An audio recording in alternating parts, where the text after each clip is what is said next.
UP में मंत्रिमंडल विस्तार की सुगबुगाहट है। 15 अप्रैल तक मंत्रिमंडल विस्तार हो सकता है। सूत्रों के मुताबिक यह खबर सामने आ रही है। दिल्ली में ये बैठक होगी, मंत्रिमंडल विस्तार पर निर्णय लिया जाएगा। मंत्रिमंडल विस्तार की चर्चाएं, दावेदार भी इसे लेकर अब सक्रिय हो गए हैं। संभावित फेरबदल को लेकर भी मंत्रियों की धड़कनें तेज हो गई है। प्रदर्शन के आधार पर बदलाव की संभावना है। जातीय और क्षेत्रीय संतुलन से कैबिनेट विस्तार होगा। निगम बोर्डों में पदाधिकारियों के मनोनयन की तारीख तय होगी। भाजपा के पदाधिकारियों की बैठक में विस्तार का पूरा खाका तैयार किया जाएगा। कुछ मंत्रियों की जिम्मेदारी में भी बदलाव हो सकते हैं। चलिए, इस खबर पर अधिक जानकारी के लिए हमारे साथ संवाददाता राशिद सिद्दीकी जुड़ गए हैं। राशिद, देखिए, मंत्रिमंडल विस्तार को लेकर ये जो सुगबुगाहट है वो अब तेज हो गई है। 15 अप्रैल तक की यहाँ पर सूत्र बता रहे, तारीख यहाँ पर तय की गई है कि विस्तार हो जाएगा। अब कहीं ना कहीं दावेदार इसे लेकर सक्रिय हो गए हैं क्योंकि विस्तार होने वाला है, और कहीं ना कहीं मंत्रियों की धड़कनें भी यहाँ पर तेज हो गई है।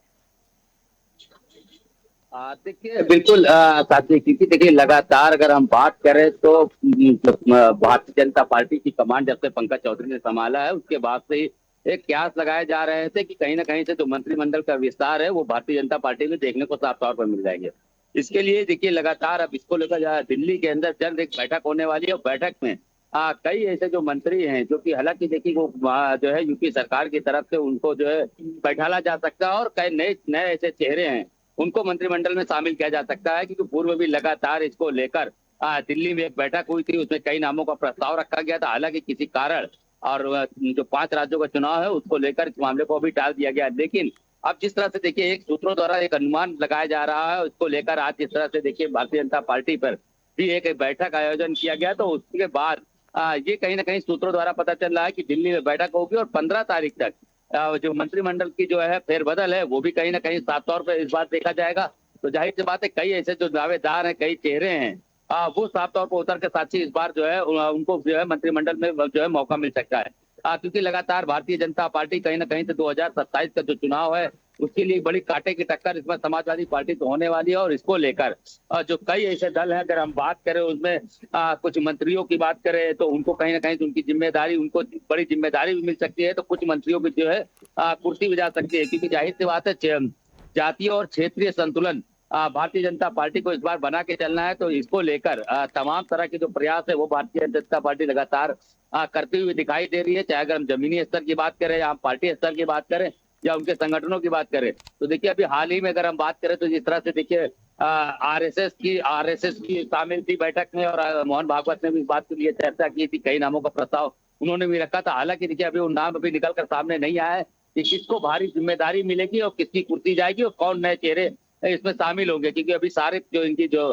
पर्चियां है वो अभी गुप्त रखी गई है। लेकिन जिस तरह से देखिए पार्टी के अंदर एक हड़कंप मचा है, जो मंत्री है उनके अंदर भी, जो मौजूदा मंत्री है उनके अंदर भी कहीं ना कहीं एक डर भी है, और कहीं कुछ जो चेहरे हैं उनके अंदर खुशियां भी साफ तौर पर देखी जा सकती है। किसी को भी इस बार भारतीय जनता पार्टी मौका दे सकती है। तो देखना है साची कि 2027 के लिए जिस तरह से मंत्रिमंडल विस्तार होना है तो इससे भारतीय जनता पार्टी को कितना फायदा होता है। बिल्कुल राशिद, जिस प्रकार से आपने बोला, ये पर्चियां जब तक खुलेंगी नहीं तब तक कहीं ना कहीं जो मंत्री है उनके मन में डर भी है, धड़कनें भी उनकी तेज है, क्योंकि परफॉर्मेंस के बेसिस पर भी यहाँ पर नई जिम्मेदारी भी देखिए मिल सकती है। दावेदार भी इसे लेकर जैसे सक्रिय हो गए हैं। और अगर हम भारतीय जनता पार्टी की बात करें तो उसकी खासियत भी ये है कि वो ऐसे कभी मंत्री को ऐसी भी जिम्मेदारी दी जा सकती है जिसका नाम या तो किसी ने ना सुना हो या एकदम से कोई नया दावेदार हो, उसे भी जिम्मेदारी भारतीय जनता पार्टी देने में बहुत माहिर है।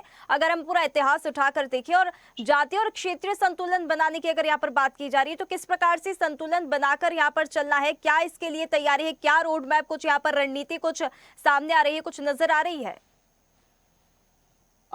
देखिए बिल्कुल साक्षी, अगर देखिए हम बात करें भारतीय जनता पार्टी की तो जाहिर सी बात है, देखिए भारतीय जनता पार्टी का इतिहास रहा है, चाहे वो राष्ट्रीय अध्यक्ष को लेकर रहा हो, जिस तरह से नितिन नवीन को उन्होंने राष्ट्रीय अध्यक्ष की जो है बना दिया, किसी को कानो कान खबर नहीं हुई। सब तमाम आकलन जो कि सूत्रों द्वारा लगाए जाते हैं कई तरह के। लेकिन बात अगर मुख्यमंत्री की हम बात करें, चाहे वो मध्य प्रदेश की, जिस तरह से देखिए मुख्यमंत्री जिस तरह से मोहन यादव को बना दिया गया, अगर हम बात करें हरियाणा की, तो कहीं ना कहीं देखिए पार्टी एक आकलन, एक उम्मीद भले लगाई रहती है, लेकिन पार्टी को क्या करना है, किस तरह करना है, ये जो है जो पार्टी में आलाकमान बैठी है वो तय करती है। हालांकि इसी तरह आज उत्तर प्रदेश के अंदर जिस तरह से कैबिनेट विस्तार होना है उसको लेकर देखिए आज भारतीय भारतीय जनता पार्टी के अंदर से जिस तरह से जो है पूर्व में जब बैठक हुई थी तो उसमें एक निर्णय लिया गया था जमीनी स्तर पर। कहीं ना कहीं तो देखिए बीजेपी के जो है कार्यकर्ता, बीजेपी के जो पार्टी अधिकारी हैं, उनके जो जिला अध्यक्ष होते हैं, उनके जो नगर अध्यक्ष होते हैं, उनसे एक सर्वे कराया जाता है कि पार्टी किस विधायक के बारे में अच्छा सोचती है, किस मंत्री के बारे में, किसका कार्यकाल।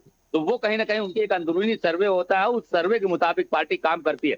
हालांकि उन चेहरों को सामने नहीं लाती है, ना ही उनको किसी प्रकार का किसी की उनको अभ्यास होने देती है कि कहीं ऐसा ना हो कि अगर पार्टी अगर सर्वे करा रही है तो वो मंत्री वहां काम करने लगे या वो विधायक वहां काम करने लगे।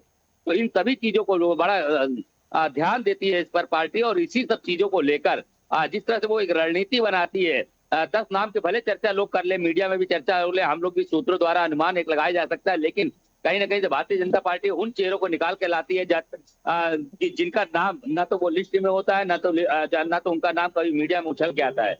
और वो कहीं ना कहीं वो जो नेता होते हैं वो कहीं ना कहीं जमीनी स्तर पर उतर होते हैं। बात करें उत्तर प्रदेश की, अगर हम बात करें पंकज चौधरी की, क्योंकि जिस तरह से पंकज उत्तर प्रदेश की जब उनको कमान संभाली गई तो उनका कोई उम्मीद नहीं लगाया गया था, लेकिन जिस तरह से भारतीय जनता पार्टी ने उन पर भरोसा जताया तो कहीं ना कहीं वो बिल्कुल साफ तौर पर तस्वीरें देखी जा सकती है। तो इसी को लेकर जिस तरह से देखिए, अगर हम पंकज चौधरी की बात करें, उन्होंने कहीं ना कहीं इसकी एक सर्वे कराया लगातार।